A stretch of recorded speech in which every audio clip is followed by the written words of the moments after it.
Hello guys, welcome to the Shoegaze 93 channel, and today I'm talking about the new Nothing album, the Philadelphia Shoegaze / post-hardcore / post-rock legends from the 2010s. One of my favourite bands from the 2010s. Tide of Tomorrow being one of my favourite albums of the decade by any band or artist of the 2010s. And yeah, they're back with what is now their 5th album, and it's been a long time waiting since the Great Dismal that came out in 2020. Brings back memories of dark memories of lockdowns and COVID that would have come out right in the midst of all of those lockdowns. So yeah, very fitting album for that time. So yeah, this is now like between 5 and 6 years since then. It's been a long time, though they've been touring quite a lot, but not a lot of just haven't got round to releasing anything. They're bands that are constantly revolving. So it's a revolving door policy of members, apart from Dominic Palermo. He's the only mainstay member that's been there from the start since 2010, 2011.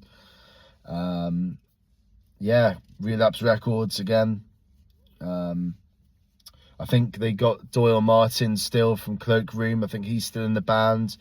Aaron Hurd's not in it anymore. He was the bass player during the Dance on the Blacktop and the Great Dismal era, but I think they've got somebody else now. Yeah, so again, you know, like they had Nick Bassett, didn't they, in the band before that? So yeah, ever-changing merry-go-round of members, apart from Dominic. Yeah, and this is really great. Had a good listen to it on YouTube. I really like the singles. They're really strong. Track 2, Cannibal World. It kind of reminds me of that MBV 2013. 1 to 2, the track 1 to 2. It's like it's got jungle, drum and bass, percussion in it, and yeah, and it's just got really interesting techniques, like the drums being like panned in like unexpected places. They kind of shift through different sections, but where they are in the stereo field. And yeah, it's kind of what I'm doing at DBS, like with all the different production techniques that I have to apply for like my modules. So it's kind of what I'm doing, and it's really making me take notice, just hearing all of these techniques taking place. It's giving me inspiration, and I'm starting to realize, like, oh yeah, I did that technique in my own work. So it's really cool, just like doing these experiments, these investigations, research, practice-led research and stuff. It's making me stumble upon all these like techniques that other people are using, and just making me like, oh yeah, I hear what they're doing there. So yeah, it makes me really tuned into the music and stuff when you start learning about production techniques. Highly recommend Sylvia Massey's book for that kind of stuff, the Recording Unhinged, Unconventional Recording Techniques. Great book, and I've used it so many times as source material. Yeah, brilliant, great illustrations in it. So it's not just a boring textbook. That's the main thing. It's lots of illustrations, interviews with all of the best producers like Eric Valentine, and you know, obviously like Rick Rubin and stuff. But anyway, I digress. Yeah, I wish John Leckie and Alan Moulder featured a bit more in there though, because they're my two heroes. Anyway, yeah, so I digress yet again. So yeah, love Cannibal Worlds. Just, you know, this dance thing. It's like Curve. It's like Medicine Aruka. It's like MBV Soon. Yeah, just a dancey, hard edge rocker. Really gritty guitar tones. Yeah, total MBV 2013 influence stuff. Interesting production on the vocals. Yeah, and I really liked it. And then that goes into the third track, which is the self-titled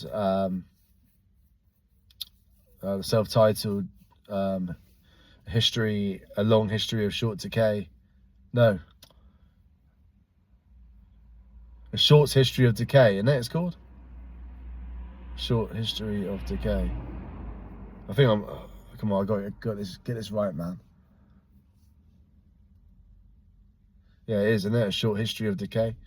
Yeah, so let's hope so. Anyway, fingers crossed. Yeah, and then that's another great track. Just another shoegaze banger. And then it goes into more mellow stuff after that. You know, more like acoustic stuff. Trying to remember. There were some things that were different that they haven't done before. Some different instrumentation and stuff in some of the tracks. Some interesting vocal ideas. And like, yeah, that sort of panning placement and the automation of things, sort of moving stuff around, which is really, really interesting. Like Rob Altman, the film director, I remember the Drop 19s guy, Gregor Kell, was saying about how he was inspired by Rob Altman, where he was a director who made films where the dialogue was like coming in and out of focus. And I think a lot of the modern shoegaze stuff is using that kind of idea, where it's like stuff's just always modulating, it's on the move, coming forward and back. Whereas I think some of the early 90s stuff, it kind of stayed in one position a bit too much. I think modern production's just really moving stuff around. And like I said, we want to hear an album in Dolby Atmos. Seriously, shoegaze in Dolby Atmos, that is the way forward. VR as well, you know, VR, you know, with VR visuals and stuff going along with it. I think that's the way forward. And my module at the moment is all about how to push shoegaze forward. And I think, you know, VR imagery harmonizing in synchronization with Dolby Atmos spatial audio, that is the way forward. I mean, look how many channels you got. You can go above, you can go behind. You know, there's so much room now for, it's going to be perfect for shoegaze. If there's one genre that's really going to benefit from it, because of all the textures you got going on, the layers, the different effects at the same time. You know, think about all the different affected instrumentation. You could have like a reverse reverb flute or something like going above your head whilst you've got a glided guitar behind you. But anyway, yeah, so Toothless, the other single, Toothless Coal, just a great rocker, really great one. Got a nice riff to it, melody, great guitar tones as always, just gritty and in that 90s kind of gritty, raspy jazz master kind of way. My favorite tone in the world, really. Jaguars and Jazz Masters with that 90s production, tone roll the way down and stuff like that, and using the neck pickup and bridge as well. I mean, every position with the Jag and Jazz is got its own merit. It's just brilliant. They're just brilliant guitars. Anyway, yeah, so I think it's a return to form, because I think, you know, I thought that the 2020 album, The Great Dismal, it was, like, Say Less was quite good. It had two good singles, but didn't really do much for me, really. You know, I think it lacks consistency. But yeah, the kind of dour mood obviously really hit me at the time. But my album with 2020 was Hum's Inlet. You know, I thought that was just a remarkable comeback album. The same way like Swerve Driver came back in 2015 with I Wasn't Born to Lose You. The album really hit me like that. It's just this really in-your-face comeback that you just couldn't ignore, and it's probably the best in their catalogue. You know, all of their best elements coming together in one neat package. And then, you know, with Nothing, the great... before that, you obviously had Dance on the Blacktop, which had that really... It had that production issue, didn't it? Remember it had the mastering just wasn't loud enough. I'm not sure if that was just a YouTube compression thing, or like whether, I'm pretty sure, you know, I don't know if it was like it on CD. Did I get the CD?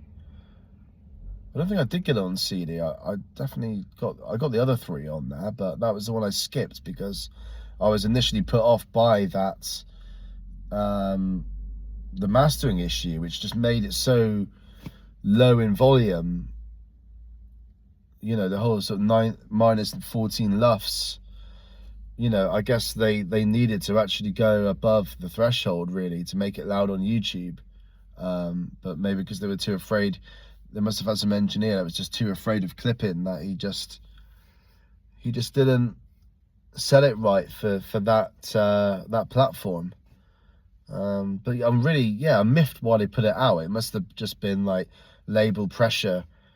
You know, they must have said, Relapse Records must have said to Nothing, you know, like, you've got to put this out now, there's no time to amend things, because, you know, anybody else would really, if you had the time, you would definitely correct that, wouldn't you? I just wonder how aware Don Palermo and co were of that kind of loss in volume. So it didn't really hit, you know, when you put headphones on. I want it to be all enveloping and massive, all-encompassing, but it didn't, which is a shame, because obviously Blue Line Baby was a great single, you know, and what was the other one? There was that really mellow one, that I don't want to feel